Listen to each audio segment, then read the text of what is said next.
വിശുദ്ധ വേദഗ്രന്ഥത്തിൽ പഴയ നിയമത്തിലും പുതിയ നിയമത്തിലുമായി ധാരാളം ദൈവവചനങ്ങളുണ്ട്. അനേക വ്യക്തികളുണ്ട്. അവർ പറഞ്ഞതായ വേദവചനങ്ങളുണ്ട്. പിതാവാം ദൈവം തങ്ങളിൽ കൂടി പ്രവാചകന്മാരിൽ കൂടി അരുളി ചെയ്തവ.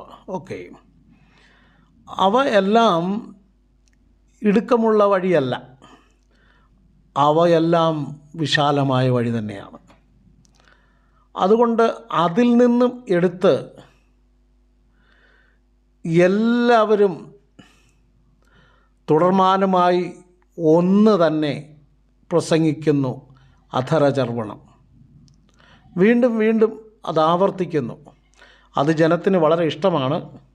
കാരണം അവരെ ധൈര്യപ്പെടുത്തുകയും ഉത്തേജിപ്പിക്കുകയും സന്തോഷം നൽകുകയും അവരുടെ വിശ്വാസ ജീവിതത്തിൽ എന്ന് മാത്രമല്ല, അതിലുപരി ഭൗതികമായിട്ടുള്ള ജീവിതത്തോടുള്ള ബന്ധത്തിൽ ഭൗതിക നന്മകൾ ലഭിക്കുവാൻ പോകുന്നു, ഭൗതികമായൊരു ഉയർച്ചയും വിജയവും ലഭിക്കുവാൻ പോകുന്നു. നിൻ്റെ ശത്രുക്കളെയെല്ലാം ദൈവം തകർത്ത് കളയുവാൻ പോകുന്നു. നിനക്ക് ദൈവം വലിയൊരു നന്മ തരുവാൻ പോകുന്നു. നിൻ്റെ കുഞ്ഞുങ്ങളെ ദൈവം അനുഗ്രഹിക്കുവാൻ പോകുന്നു. നല്ല ഒരു ഭാവി ദൈവം തരുവാൻ ആഗ്രഹിക്കുന്നു. ഇങ്ങനെയെല്ലാം പറയുമ്പോൾ അതെല്ലാവർക്കും വളരെ സന്തോഷമാണ്. എല്ലാവരും ആഹ്ലാദിക്കും. എല്ലാവർക്കും അത് കേട്ടാൽ മതി. അത് കേൾക്കുമ്പോൾ വലിയ വലിയ സന്തോഷമാണ്. എന്നാൽ നാം ചിന്തിച്ചു വരുന്നത് ക്രിസ്തുവിൻ്റെ വചനമാണ്. എബ്രായർ 1:1 നമ്മൾ വായിച്ചല്ലോ, പിതാവായ ദൈവം പണ്ട് ഭാഗമായി വിവിധമായിട്ടും പ്രവാചകന്മാർ മുഖാന്തരം പിതാക്കന്മാരും അരുളി ചെയ്തു. എന്നാൽ 2-ാമത്തെ വാക്യത്തിൽ വായിച്ചത്, ഇന്ന് ഈ അന്ത്യകാലത്ത് പുത്രൻ മുഖാന്തരം നമ്മോട് അരുളി ചെയ്തിരിക്കുന്നു. അപ്പോൾ പുത്രൻ മുഖാന്തരം അരുളി ചെയ്തിരിക്കുന്ന വചനങ്ങളാണ് ക്രിസ്തുവിൻ്റെ വചനങ്ങൾ. അതാണ് ക്രിസ്തുവിൻ്റെ ഉപദേശമായി തീർന്നത്. അതാണ് 3.5 വർഷം ശിഷ്യന്മാരെ പഠിപ്പിക്കുകയും അവർ ജനത്തെ ഉപദേശിക്കുകയും ചെയ്തത് ദൈവസഭയുടെ ഉപദേശമായി, അപ്പോസ്തോലിക ഉപദേശമായി തീർന്നു. ആ ക്രിസ്തുവിൻ്റെ വചനം നമ്മൾ പരിശോധിച്ചാൽ അത് ഇടുക്കമുള്ളതാണ്. അത് ജനത്തിന് അനുസരിപ്പാൻ പ്രയാസമുള്ളതാണ്. ഇതര വേദഭാഗങ്ങൾ അനുഗ്രഹങ്ങളും വാഗ്ദത്തങ്ങളുമാണ്. ഇന്ന് രാവിലെയും ഞാൻ വാട്സപ്പിൽ കൂടിയും യൂട്യൂബിൽ കൂടിയും പല മെസ്സേജുകൾ കേട്ടപ്പോൾ അതെല്ലാം ജനത്തിന് ഉത്തേജനം നൽകി, അവരെ ആവേശഭരിതരാക്കി, അവരെ ഉണർത്തുകയും അവരെ സന്തോഷ പുളകിതരാക്കുകയും ആത്മീയത്തിൻ്റെ ഔന്നത്യത്തിലെത്തിക്കുകയും അവർക്ക് മറ്റൊന്നും ചിന്തിക്കേണ്ട, ദൈവം ഇങ്ങനെ തരും അങ്ങനെ തരുമെന്നൊക്കെയാണ് അവർക്ക് ആ പ്രസംഗത്തിൽ കൂടി മനസ്സിലാക്കുന്നത്. അതുകൊണ്ട് വലിയ സന്തോഷമാണ് അവർക്ക്. അത് വിശാലമുള്ളതായ വഴിയാണ്. എന്നാൽ കർത്താവ് പറയുകയാണ്, കഴിഞ്ഞ ദിവസം നമ്മൾ ചിന്തിച്ച വേദഭാഗത്ത്, ഇടുക്കുവാതിലിൽ കൂടി കടപ്പാൻ ശ്രമിപ്പീൻ. നമ്മൾ ട്രൈ ചെയ്യണം ഇടുക്കുവാതിലിൽ കൂടി. ക്രിസ്തുവിൻ്റെ വചനം ഇടുക്കുവാതിലാണ്. അത് ഇടുങ്ങിയ വാതിൽ, ഇടുങ്ങിയ വഴി നിത്യ ജീവനിലേക്ക് പ്രവേശിക്കുന്നു. മറ്റേത് വിശാലമായ ഗേറ്റ്, വിശാലമായ റോഡ്, അതിൽ അനേകരുണ്ട്, അവർ നിത്യനാശത്തിലേക്ക് പോകുന്നു. നമ്മൾ ഏത് തിരഞ്ഞെടുക്കും എന്നുള്ളതാണ്. അപ്പോൾ നാം ചിന്തിച്ചു വന്നത് എബ്രായ ലേഖനം 1-ാം അധ്യായത്തിൻ്റെ 2-ാം വാക്യം പുതിയ നിയമത്തിൽ ഈ നമ്മുടെ ജീവിത സമയത്ത് ഈ കാലഘട്ടത്തെക്കുറിച്ച് അന്ത്യകാലം 2000 വർഷം ആരംഭിക്കുമ്പോൾ മുൻപ് അന്ത്യകാലം എന്ന് പ്രവചിക്കുന്നു. അന്ത്യകാലം എന്നാണ് പറഞ്ഞത്. എന്നാൽ ഇതോ ഈ 2025 എത്തിയപ്പോഴേക്കും അന്ത്യകാലത്തിൻ്റെ അവസാന ഘട്ടത്തിൽ നാം എത്തിയിരിക്കുകയാണ്. 1-2 എബ്രായർ ഈ അന്ത്യകാലത്ത് പുത്രൻ മുഖാന്തരം നമ്മോട് അരുളി ചെയ്തിരിക്കുന്നു. ഇപ്പോൾ നമ്മോട് ക്രിസ്തുവിൻ്റെ വചനം അഥവാ പുത്രനായ യേശുവാണ് നമ്മളോട് സംസാരിക്കുന്നത്. താൻ ഈ ഭൂമിയിലായിരുന്നപ്പോൾ എന്ത് പറഞ്ഞോ, എന്ത് പഠിപ്പിച്ചോ, എന്ത് ചെയ്തോ, എന്ത് ഉപദേശിച്ചോ ആ 3.5 വർഷം തൻ്റെ ശിഷ്യന്മാരോട്. അതാണ് ക്രിസ്തുവിൻ്റെ വചനം. ആ വചനം 2000 വർഷമായെങ്കിലും ഇന്നും നമുക്ക് മതിയായതാണ്. ഇന്നും നമ്മെ നടത്തുവാൻ, ഒരുക്കുവാൻ, കഷ്ടങ്ങൾ സഹിപ്പാൻ, പ്രയാസങ്ങളുടെ നടുവിൽ വിശ്വാസ ജീവിതത്തിൽ നിലനിൽപ്പാൻ നമ്മെ പ്രാപ്തരാക്കുന്ന, ദൈവരാജ്യത്തിലേക്ക് പോകുവാൻ രക്ഷിക്കപ്പെട്ട ഒരു വിശ്വാസി ദൈവപൈതൽ ഒരുക്കപ്പെട്ട് ദൈവകൃപയിൽ കർത്താവിൻ്റെ വരവിന് വേണ്ടി കാത്തിരിപ്പാൻ തക്കവണ്ണം നമ്മെ ബലപ്പെടുത്തുന്നതാണ് ഈ ക്രിസ്തുവിൻ്റെ വചനങ്ങൾ. എബ്രായർ 1:1. എന്നാൽ പഴയ നിയമത്തിൽ പിതാവായ ദൈവം പണ്ട് ഭാഗമായും വിവിധമായും പ്രവാചകന്മാർ മുഖാന്തരം പിതാക്കന്മാരോട്, ഇസ്രായേലിനോട് സംസാരിച്ചു ദൈവത്തിൻ്റെ അരുളപ്പാടുകൾ. വീണ്ടും ഞാൻ ഒരിക്കൽ കൂടി അതെടുത്ത് പറയുകയാണ്. അപ്പോൾ ദൈവകൽപ്പന ലംഘിച്ച ഇസ്രായേലിനോട് അവരെ ഭരിപ്പാൻ ഏൽപ്പിച്ച ഇസ്രായേലും യഹൂദിയിലുമുള്ളതായ 2 രാജ്യങ്ങളാണല്ലോ. ശൗല്, ദാവീദ്, ശലോമോൻ ഒരു രാജ്യമായിരുന്നു. ശലോമോൻ്റെ മകൻ്റെ രഹബയാമിൻ്റെ കാലത്ത് അത് 2ആയി. യൊരോബയാമും രഹബയാമും 2 ഗോത്രവും 12 ഗോത്രവുമായിട്ട് തെക്കേ രാജ്യം, വടക്കേ രാജ്യം, ഇസ്രായേൽ, യഹൂദ എന്ന നിലയിൽ ശമരിയിലും ഇസ്രായേലിലുമായിട്ട് ആസ്ഥാനമിട്ടുകൊണ്ട് മൊത്തം 43 രാജാക്കന്മാർ. തെക്കേ രാജ്യത്തിനും വടക്കേ രാജ്യവും ഒരിടത്ത് 19 രാജാക്കന്മാരും ഒരിടത്ത് 20 രാജാക്കന്മാരും ഭരിച്ചു. അവരെല്ലാവരും ദൈവ വിരോധി. അവർ ജനത്തെ നടത്തേണ്ട നേരായ മാർഗത്തിലല്ല നടത്തിയത്. അവർ വിഗ്രഹാരാധികളും ദൈവകൽപ്പന ലംഘിക്കുന്നവരും അധർമ്മികളും പാപികളും ജനത്തെയും അങ്ങനെ വിഗ്രഹാരാധനയിലേക്കും അനാചാരങ്ങളിലേക്കൊക്കെ തള്ളിവിട്ട് ദൈവത്തിൽ നിന്ന് അകന്നു പോകുവാനും, അങ്ങനെ തെറ്റ് ചെയ്ത് ദൈവത്തിൽ നിന്ന് അകന്നു പോകുവാനിടയിൽ തീർന്നു. ദൈവം കാലാകാലങ്ങളിൽ തൻ്റെ പ്രവാചകന്മാരെ, മോശ മുതൽ മലാഖി വരെയുള്ള ദൈവദാസന്മാരെ അയച്ച് വചനം കൊടുത്ത് അവരോട് പറഞ്ഞു, repent and turn to God. ദൈവത്തിലേക്ക് മാനസാന്തരപ്പെട്ട് ദൈവത്തിങ്കിലേക്ക് തിരിയുക. എന്നാൽ അവരാരും തിരിഞ്ഞില്ല. അവർക്കാർക്കും അതിന് മനസ്സില്ലായിരുന്നു. അതുകൊണ്ട് ദൈവവും അവരെ തള്ളിക്കളഞ്ഞു. എന്നാൽ ഇന്ന് ഈ അന്ത്യകാലത്ത് പിതാവാം ദൈവം തൻ്റെ പുത്രനെ അയച്ച് നമ്മോട് അരുളി ചെയ്തിരിക്കുകയാണ്. ഒടുവിലായി 3.5 വർഷം താൻ പറഞ്ഞതെല്ലാം ദൈവം നമ്മോട് അരുളി ചെയ്യുകയായിരുന്നു. പുതിയ നിയമ വിശ്വാസികളോട് നാം അനുസരിപ്പാനും ദൈവരാജ്യത്തിൽ പോകേണ്ടതിനായിട്ട് നാം ഒരുക്കപ്പെടേണ്ടതിനുമായിട്ട്. ഹല്ലേലൂയ. എബ്രായർ 1:2 നമ്മൾ വായിച്ചല്ലോ, അന്ത്യകാലത്ത് പുത്രൻ സംസാരിച്ച വചനം അത് തൻ്റേതല്ലായിരുന്നു. പിതാവാം ദൈവം തന്നോട് പറഞ്ഞതാണ് ഇത് ജനത്തോട് പറയണമെന്നുള്ളത്. ഹല്ലേലൂയ. ആമേൻ.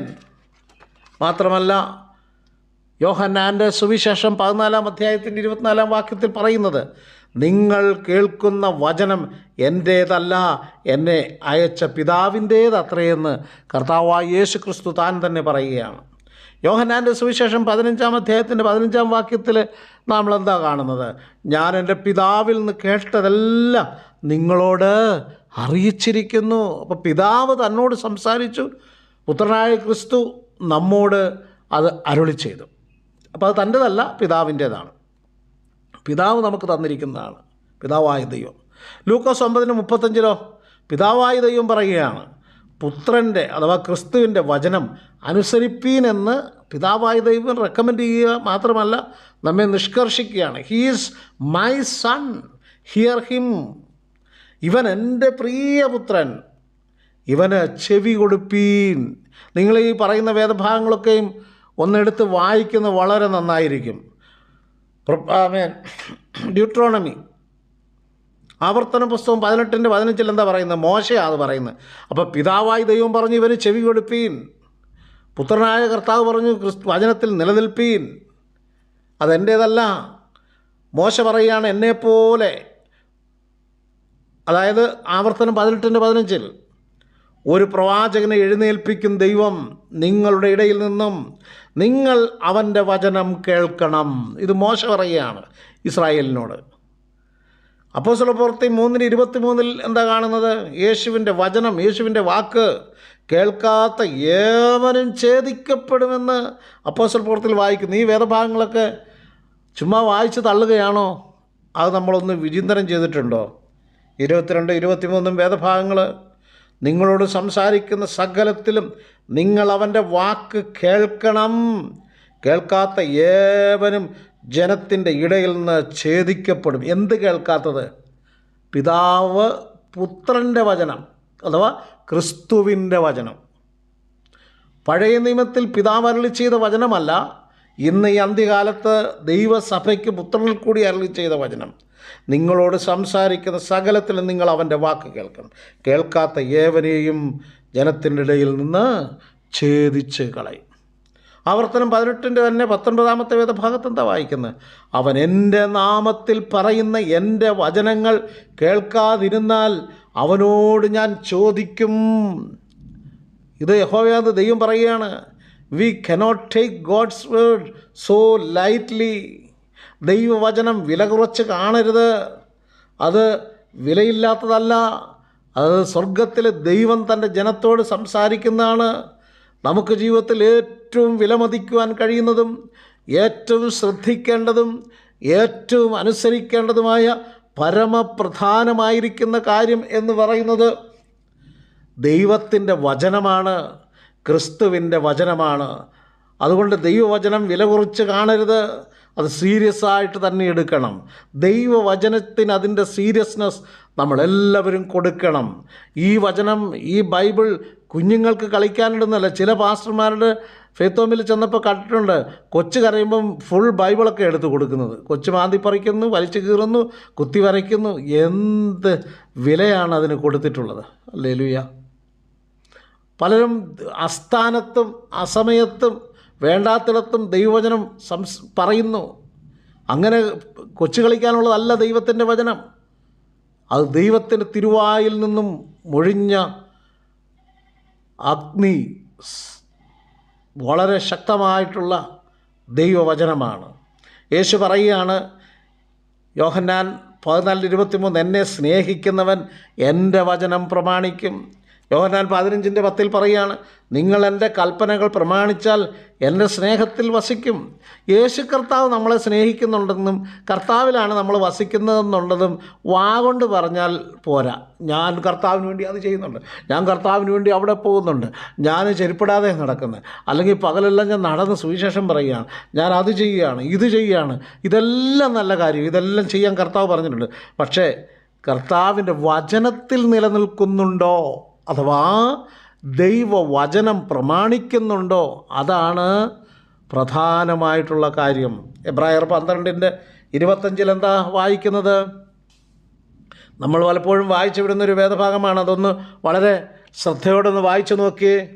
എബ്രായർ 12:25, അരുളി ചെയ്യുന്നവനെ നിരസിക്കാതിരിപ്പാൻ നോക്കുവിൻ.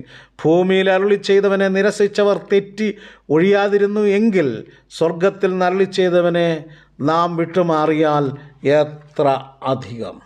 അരുളി ചെയ്യുന്നവനെ നിരസിക്കാതിരിപ്പാൻ നോക്കുവിൻ. ഒന്ന്, ഭൂമിയിൽ അരുളി ചെയ്തവനെ നിരസിച്ചവർ തെറ്റിയൊഴിയാതിരുന്നു. ആരാണ് ഭൂമിയിൽ നിന്നും അരുളി ചെയ്തത്? പഴയ നിയമത്തിൽ നാം കാണുന്ന മധ്യസ്ഥനായ മോശ ജനത്തോട് സംസാരിച്ചു. അവരത് കേട്ടു, പക്ഷേ അവർക്ക് അത് അനുസരിപ്പാൻ കഴിഞ്ഞില്ല. 25 ലക്ഷത്തിൽ പരം വരുന്ന ജനം മിസ്രയിൽ നിന്ന് പുറപ്പെട്ടിട്ട് 20 വയസ്സ് മുതൽ മുകളിലോട്ട് പ്രായം വരുന്ന ഏവരും മരുഭൂമിയിൽ പട്ടുപോയി. യോശുവയും കാലേബും എന്ന 2 പേർ ഒഴികെ. അവരെന്ത് ചെയ്തു? ഭൂമിയിൽ നിന്ന് അരുളി ചെയ്തവൻ്റെ വാക്ക് നിരസിച്ചു. അതുകൊണ്ട് സ്വർഗത്തിൽ നിന്നും അരുളി ചെയ്തവൻ്റെ വാക്ക് നിരസിക്കുന്നുവെങ്കിൽ അവനെ വിട്ടുമാറിയാൽ എത്രയധികമെന്നാണ് അവിടെ എഴുതിയിരിക്കുന്നത്. അപ്പോൾ രണ്ടാമത്, സ്വർഗത്തിൽ നിന്ന് അരുളി ചെയ്തവനെ നാം വിട്ടുമാറിയാൽ എത്രയധികം ശിക്ഷാവിധി ഉണ്ടാകും ദൈവത്തിൽ നിന്നും. അത് നമ്മൾ ഗ്രഹിക്കുന്നുണ്ടോ, മനസ്സിലാക്കുന്നുണ്ടോ? അത് നമ്മൾ അനുസരിക്കുന്നുണ്ടോ? അതിന് നമ്മൾ തക്കതായ പ്രാധാന്യം കൊടുക്കുന്നുണ്ടോ? ആരാണ് ഈ സ്വർഗത്തിൽ നിന്ന് അരുളി ചെയ്തത്? അത് കർത്താവായ യേശു ക്രിസ്തുവാണ്. അതാണ് ക്രിസ്തുവിൻ്റെ വചനം. ഒന്നാമത് മോശ ഭൂമിയിൽ നരളി ചെയ്തു. 2, അതനുസരിച്ചില്ല, ജനം മരുഭൂമിയിൽ പട്ടുപോയി. കൊരിന്ത്യത്തിൽ പറയുമ്പോൾ ഇത് ദൃഷ്ടാന്തമായി, നമുക്ക് ദൃഷ്ടാന്തം, അത് ഷാഡോയാണ്. പുതിയ നിയമം നിഴലാണ്, പുതിയ നിയമം പൊരുളാണ്, പഴയ നിയമം നിഴലാണ്. അപ്പോൾ പഴയ നിയമത്തിൽ മധ്യസ്ഥനാകുന്ന മോശ അരുളി ചെയ്ത വചനം അവർ നിരസിച്ചപ്പോൾ 2 പേരൊഴികെ സകലമാന ജനവും മരുഭൂമിയിൽ വീണുപോയി. അവരുടെ വാഗ്ദത്ത നാട്ടിൽ ദൈവം അവരെ പ്രവേശിപ്പിക്കും, പാലും തേനും ഒഴുകുന്ന ഒരു നാട് എന്ന് പറഞ്ഞെങ്കിലും അവർക്കാർക്കും അവിടെ എത്തുവാൻ കഴിഞ്ഞില്ല. മോശയ്ക്ക് പോലും ദൂരെ നിന്നൊന്ന് കാണുവാൻ മാത്രമേ കഴിഞ്ഞുള്ളൂ. അപ്പോൾ ആരാണ് ഈ 2 കൂട്ടർ? ഭൂമിയിൽ നിന്നും മോശയും സ്വർഗത്തിൽ നരളിച്ചത് കർത്താവായ യേശു ക്രിസ്തുവുമാണ്. ഹല്ലേലൂയ, ആമേൻ. അപ്പോൾ ഞാൻ വേഗത്തിൽ പറഞ്ഞു പോകട്ടെ. പഴയ നിയമത്തിൽ ഇസ്രായേലിനോട്, മോശയോട് പുറപ്പാട് പുസ്തകം 19-16-17 വേദഭാഗം നാം വായിക്കുമ്പോൾ ദൈവം സംസാരിക്കുന്നത് എങ്ങനെയാണ്? ഇടിമുഴക്കം, മിന്നൽ, കാർമേഘം, ഗംഭീരമായ കാഹളധ്വനി, തീച്ചുളയിലെ പുക, ഭൂമി കുലുക്കം, തീയ്, മേഘതമസ്, കൂരിരുട്ട്, കൊടുങ്കാറ്റ്, കാഹളനാദം, വാക്കുകളുടെ ശബ്ദം. ജനമൊക്കെ നടുങ്ങി. മോശ സംസാരിച്ചപ്പോൾ ദൈവം മോശയോട് ഉച്ചത്തിൽ സംസാരിച്ചു. ഇത് ജനം കേട്ടു. പുറപ്പാട് 20:8 ജനമൊക്കെയും ഇത് കണ്ടിട്ട് വിറച്ചുകൊണ്ട് ദൂരെ നിന്നു. അത്ര ഭയാനകമായിരുന്നു. അയ്യോ, മോശയോട് പറയുകയാണ്, ഞങ്ങൾ മരിക്കാതിരിക്കേണ്ടതിന് ദൈവം ഞങ്ങളോട് സംസാരിക്കരുതേ. മോശയോട് അവർ പറയും, നീ ഞങ്ങളോട് സംസാരിച്ചാൽ മതി. ഹല്ലേലൂയ. ദൈവ സാന്നിധ്യവും സന്ദേശവും ഇറങ്ങി വന്നപ്പോൾ പഴയ നിയമത്തിൽ നമ്മൾ കണ്ടു. എന്നാൽ പുതിയ നിയമത്തിലോ യേശു സംസാരിച്ചത് എബ്രായർ 12:18 നാം വായിക്കുന്നു, സ്ഥൂലമായതും തീ കത്തുന്നതുമായ പർവ്വതത്തിനും മേഘതമസ്, കൂരിരുട്ട്, കൊടുങ്കാറ്റ്, കാഹളനാദം, വാക്കുകളുടെ ശബ്ദം എന്നിവയ്ക്കും അടുക്കൽ അല്ലല്ലോ നിങ്ങൾ വന്നിരിക്കുന്നത്. അത് പഴയ നിയമത്തിലുള്ളതാണ്. പിന്നെയോ മത്തായിയുടെ വിശേഷം 5:1-3 വരെ വായിക്കുമ്പോൾ പുരുഷാരത്തെ കണ്ടാറ യേശു മലമേൽ കയറി ശിഷ്യന്മാരോട് ശാന്തമായി സംസാരിച്ചു. 3-ാമത്തെ വാക്യം നാം വായിക്കുമ്പോൾ ആത്മാവിൽ ദരിദ്രരായവർ ഭാഗ്യവാന്മാർ, സ്വർഗരാജ്യം അവർക്കുള്ളത്. 4-ാം വാക്യം ദുഃഖിക്കുന്നവർ ഭാഗ്യവാന്മാർ, അവർക്ക് ആശ്വാസം ലഭിക്കും. 5-ാം വാക്യം സൗമ്യതയുള്ളവർ ഭാഗ്യവാന്മാർ, അവർ ഭൂമിയെ അവകാശമാക്കും. 9-ാം വാക്യം സമാധാനം ഉണ്ടാക്കുന്നവർ ഭാഗ്യവാന്മാർ, അവർ ദൈവത്തിൻ്റെ പുത്രന്മാർ എന്ന് വിളിക്കപ്പെടും. എന്നിങ്ങനെ വളരെ ശാന്തഭാവത്തോടും സൗമ്യതയോടും വളരെ ഗൗരവമുള്ള കാര്യങ്ങൾ, നിത്യതയുടെ, ആത്മരക്ഷയുടെ, ആമേൻ, ഒരു മനുഷ്യൻ എങ്ങനെ ആയിരിക്കണം, തൻ്റെ ശിഷ്യൻ ആയിരിക്കാനും ദൈവരാജ്യത്തിൽ പ്രവേശിപ്പാൻ പോകുന്നവർ എന്നത് തൻ്റെ ഗുരുപ്രഭാഷണത്തിലൂടെ പറഞ്ഞ് അവതരിപ്പിക്കുകയാണ് യേശുക്രിസ്തു നമ്മുടെ രക്ഷിതാവ് ചെയ്തത്. ഹല്ലേലൂയ. എന്നാൽ പഴയ നിയമത്തിൽ അങ്ങനെ, പുതിയ നിയമത്തിൽ ഇങ്ങനെ. എന്നാൽ ഇന്നോ, നമ്മളോ, ഇന്നത്തെ പ്രസംഗകരോ? ഹല്ലേലൂയ. ഇന്നത്തെ പ്രസംഗകർ 98% പുൾപിറ്റിൽ കയറുമ്പോൾ വലിയ ഒച്ച വെച്ച് വലിച്ചു കീറി അലറി ആർക്കും മനസ്സിലാകരുതെന്ന, ആമേൻ, ഹല്ലേലൂയ, ഷാഠ്യത്തോടെ പഴയ നിയമത്തിലെ പോലെ ഇടിമുഴക്കവും കാഹളനാദവും മുഴക്കുന്ന ശബ്ദത്തേക്കാൾ ഉയർന്ന നിലയിൽ ജനത്തെ ഭയപ്പെടുത്തുകയാണ്. പ്രത്യേകിച്ച് പ്രവാചകന്മാർ എന്ന് പറയുന്ന ശുശ്രൂഷകന്മാർ. അപ്പോൾ അവരുടെ ഫോട്ടോ ഒന്ന് എടുത്തിട്ട് പിന്നെ കാണിച്ചു കൊടുത്താൽ അവർ പോലും ഞെട്ടിപ്പോവും. 100 മൈൽ സ്പീഡിലും ഉച്ചത്തിലും പ്രസംഗിച്ചാലേ ഒക്കൂ എന്നും ജനത്തിന് ഇഷ്ടപ്പെടൂ എന്നും ആണ് അവരുടേതായ ധാരണ, അവരുടെ ചിന്ത. ജനത്തിനും അതാണ് ഇഷ്ടം. നമ്മളും പറയും, ഓ എന്ത് നല്ല പ്രസംഗമാ, എന്ത് നല്ല പ്രസംഗന. അപ്പോൾ എല്ലാവർക്കും അതാണ് താല്പര്യം. യേശുവിനെ ഉയർത്തുക എന്നതല്ല, സ്വയം ഉയരുക, പ്രസംഗം നന്നാക്കുക, അതിനുവേണ്ടി നാളുകളെടുത്ത് അവർ അത് പഠിക്കുക, അത് അവതരിപ്പിക്കുക എന്നതാണ് ഉദ്ദേശം. എന്നാൽ യേശുവിൻ ശിഷ്യന്മാരും അങ്ങനെയല്ലായിരുന്നു. അപ്പോസ്തലന്മാരൊന്നും അങ്ങനെയല്ല. അവരുടെ ശുശ്രൂഷ രീതി എന്ന് പറയുന്നത് വ്യത്യസ്തമായിരുന്നു. അവർ പൂർണ്ണമായും യേശുവിനെ അനുഗമിച്ചിരുന്നു. കർത്താവ് പറഞ്ഞിരുന്നതെല്ലാം അവർ അനുസരിച്ച് അപ്രകാരം ജീവിച്ചിരുന്നു. ക്രിസ്തുവിൻ്റെ വചനം ഇടിമുഴക്കത്തിലോ ശബ്ദകോലാഹലത്തിലോട് ആയിരുന്നില്ല. അത് ശാന്തമാണ്, സൗമ്യമാണ്, ശക്തമായിരുന്നു, അത് ജീവിക്കുന്നതായിരുന്നു. The word of Christ is alive. Yohannan 6:63 ഞാൻ നിങ്ങളോട് സംസാരിച്ച വചനങ്ങൾ ആത്മാവും ജീവനുമാകുന്നു. The words that I speak to you are spirit and life. ക്രിസ്തുവിൻ്റെ വചനം ഇരുവായി തലയുള്ള ഏത് വാളിനേക്കാളും മൂർച്ചയുള്ളതായിരുന്നു. അത് പ്രസംഗകരുടെ ഒച്ച കൊണ്ടോ തള്ളൽ കൊണ്ടോ അല്ല, അതിൽ തന്നെ ഒരു ജീവനുണ്ട്. അതാണ് ദൈവവചനത്തിന് അതിൻ്റെ ഗൗരവം കൊടുക്കണം. കാരണം ക്രിസ്തുവിൻ്റെ വചനം നമ്മോടുള്ള അരുളപ്പാടുകളാണ്. വിശുദ്ധിയിൽ ഒരുങ്ങി ദൈവരാജ്യത്തിൽ പ്രവേശിപ്പാനുള്ള അനുസരിക്കേണ്ടതായ കൽപ്പനകളാണ് പ്രിയരെ. അതുകൊണ്ട് സ്വർഗത്തിൽ നിന്നും അരുളി ചെയ്ത ക്രിസ്തുവിൻ്റെ വചനങ്ങൾ നമ്മൾ നിരസിക്കരുത്.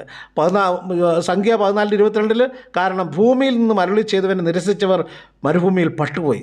അത്ഭുതങ്ങളും അടയാളം കണ്ട പുരുഷന്മാർ എല്ലാവരും എന്നെ ഇപ്പോൾ 10 പ്രാവശ്യം പരീക്ഷിക്കുകയും എൻ്റെ വാക്ക് കൂട്ടാക്കാതെ ഇരിക്കുകയും ചെയ്തെന്നാണ്. ദേ ടെസ്റ്റഡ് 10 times.